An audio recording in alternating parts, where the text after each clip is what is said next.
Welcome back to our kitchen. Today we are making lasagna. We have a pound of these button mushrooms that I have sliced to be a little on the thicker side. We will transfer them into a vessel that we can pour some things in there to make them taste like different things. Some salt, some soy sauce. I am going to add in just a few drops of liquid smoke, smoked paprika, onion powder, and garlic powder. Duh. Then we'll get a sheet pan out. Go ahead and stir up the rest of these ingredients. They're so good. Look at that. Mushies, get your own seat. And now we will throw that in our preheated 350-degree oven for 15 minutes. Now that we have those mushrooms in the oven, we can go ahead and start working on another project, which will be the marinara for the lasagna. Alright, so we finished up the garlic. Chunky garlic, 24 ounces of tomatoes. Now we will turn the burner on to about medium, high-ish, enough to saute the garlic. We take oil, let the oil warm up a little bit. Garlic's going in. I need two hands, but the garlic is going in. No garlic left behind. That will go into the pan, don't you worry. Don't you worry. So let's let that sizzle for a little bit and get all of the flavor in that oil. So it's browning very nicely, and I'm going to go ahead and add in the tomatoes. Tomatoes.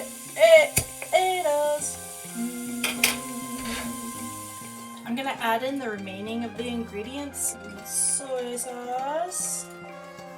This one is actually the coconut liquid amino acids.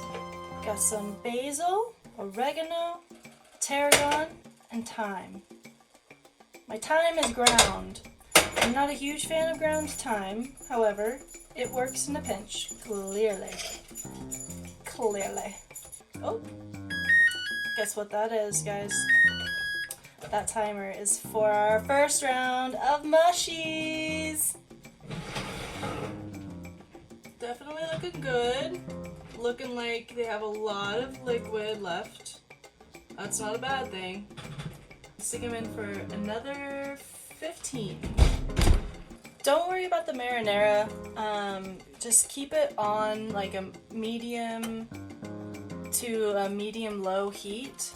I would suggest at least 15 to 20 minutes. Okay, so now we have the mushies in the oven for another 15 minutes. We have the marinara going, which is on a medium, turn that down a little bit, medium-low setting for the remainder of at least that 15 minutes. So let's start, since we have a little bit of time in between, let's be efficient. We can start the noodles.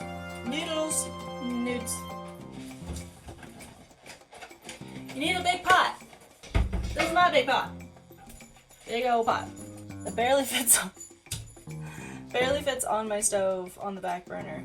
We will fill it up with water. A normal lasagna pan will do 16 noodles, and so you can base however many noodles that you want in there off of that.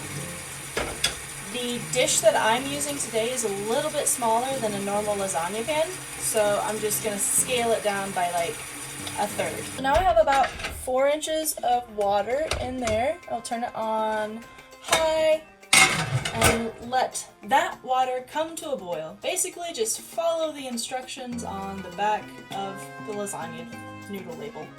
That's what I can tell you. But I'm going to take you through the steps anyway. Because we're friends, we're going to stick this out. We're going to, all the way through from step 1 to done. Okay, so the water is boiling. She boiling, she boiling. So we are going to drop our lasagna noodles in one at a time in such a manner that they do not necessarily rest directly on top of one another. So then the directions on the package say to set it for a timer for 10 minutes. We are at 13 here. I'll just keep a mental note or set a timer on my phone for 10 minutes. The noodles are done boiling, and I am going to drain the water off of them, but keep them in the pan that they are existing in already. Check on those mushies. Oh, they're looking so tasty. So tasty, so tasty. I'm gonna call that good. Yummy. Let's go ahead and keep it at 350, though we don't need to turn it off for any reason. Not yet.